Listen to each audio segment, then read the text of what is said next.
মামুনের বিরুদ্ধে আন্তর্জাতিক অপরাধ ট্রাইব্যুনালে যে মানবতা বিরোধী অপরাধ মামলা চলছিল, সেই মামলায় আজ আসামি পক্ষের আইনজীবী যুক্তিতর্ক উপস্থাপন করবেন এবং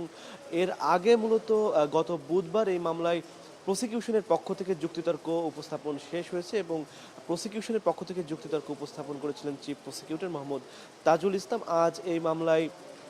যুক্তিতর্ক উপস্থাপন করবেন আসামি পক্ষের আইনজীবী, যিনি পলাতক প্রধানমন্ত্রী শেখ হাসিনা ও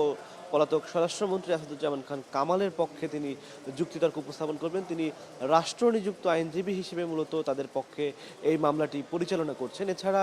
অন্য আরেকজন যিনি আসামি রয়েছেন সাবেক আইনজীবী চৌধুরী আব্দুল্লাহ আল মামুন, তিনি যেহেতু রাজসাক্ষী হওয়ার আবেদন করেছিলেন এবং তার আবেদনটি ট্রাইব্যুনাল গ্রহণ করেছিল, সুতরাং তাই তার পক্ষের যিনি আইনজীবী আছেন তিনি এখানে যুক্তিতর্ক উপস্থাপন করছেন না এবং মূলত চিফ প্রসিকিউটর যখন তার শেষ দিন তার যুক্তিতর্ক উপস্থাপন করেছিলেন, সেখানে তিনি এই আসামিদের শাস্তির বিষয়ে একটি সাবমিশন রেখেছিলেন, যেখানে তিনি সাবেক প্রধানমন্ত্রী শেখ হাসিনার সর্বোচ্চ শাস্তি মৃত্যুদণ্ড এবং সাবেক স্বরাষ্ট্রমন্ত্রী আসাদুজ্জামান খান কামালেরও সর্বোচ্চ শাস্তি মৃত্যুদণ্ড তিনি প্রার্থনা করেছিলেন। তবে আরেকজন যিনি আসামি আছেন চৌধুরী আব্দুল্লাহ আল মামুনের কী শাস্তি হবে সে বিষয়ে প্রসিকিউশনের পক্ষ থেকে কোনো সাবমিশন রাখা হয়নি। তিনি বলেছিলেন যে যেহেতু তিনি অ্যাপ্রুভার হয়েছেন, অর্থাৎ রাজসাক্ষী হয়েছেন, সুতরাং আইন অনুযায়ী তার কী শাস্তি হবে তার সিদ্ধান্ত ট্রাইব্যুনালই নেবে। তবে তিনি সেদিন আরও একটি বিষয়, তিনি আরও বেশ কয়েকটি সাবমিশন সেখানে তিনি রেখেছিলেন। তার মধ্যে একটি গুরুত্বপূর্ণ সাবমিশন ছিল এই যে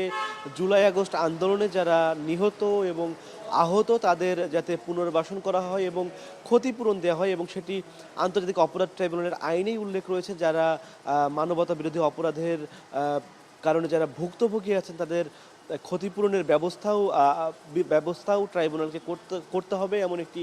বিধানও রয়েছে আন্তর্জাতিক অপরাধ ট্রাইব্যুনাল যে আইনটি রয়েছে সেখান থেকেই উদ্ধৃতি করে চিফ প্রসিকিউটর ট্রাইব্যুনালকে জানিয়েছিলেন যে আওয়ামী লীগ বিগত সময়ে তাদের দুর্নীতি এবং ব্যাপক তাদের স্বৈরাচারী শাসন কায়েমের মাধ্যমে যে বিপুল অর্থ উপার্জন করেছে এবং বিদেশে যে অর্থ তারা পাচার করেছে সেই অর্থ সন্ধান করে এবং সেগুলো বাজেয়াপ্ত করে যারা এই মানবতা বিরোধী অপরাধের যারা ভুক্তভোগী আছে তাদের মধ্যে যেন বিতরণ করা হয় এবং তাদের পুনর্বাসনের ব্যবস্থা করা হয়, সেই সাবমিশন রেখেছিলেন চিফ প্রসিকিউটর মোহাম্মদ তাজুল ইসলাম। এছাড়াও আজ আরেকটি মামলার সাক্ষ্য গ্রহণ অনুষ্ঠিত হবে আন্তর্জাতিক অপরাধ ট্রাইব্যুনাল 2, যার চেয়ারম্যান হিসেবে দায়িত্ব পালন করছেন বিচারপতি নজরুল ইসলাম চৌধুরী। তার নেতৃত্বাধীন 3 সদস্যের ট্রাইব্যুনালে মূলত আজকে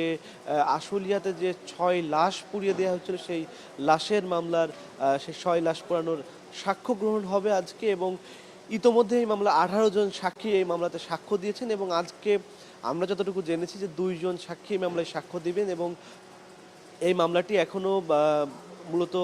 এতদিন ট্রাইব্যুনাল 1-এ শেখ হাসিনার মামলার যে কার্যক্রমটি চলছিল এবং চানখারপুল হত্যা মামলার যে কার্যক্রম সেখানে গত বৃহস্পতিবার উপদেষ্টা আসিফ মাহমুদ সাক্ষ্য দিয়েছিলেন এবং যার কারণে গত সপ্তাহ জুড়েই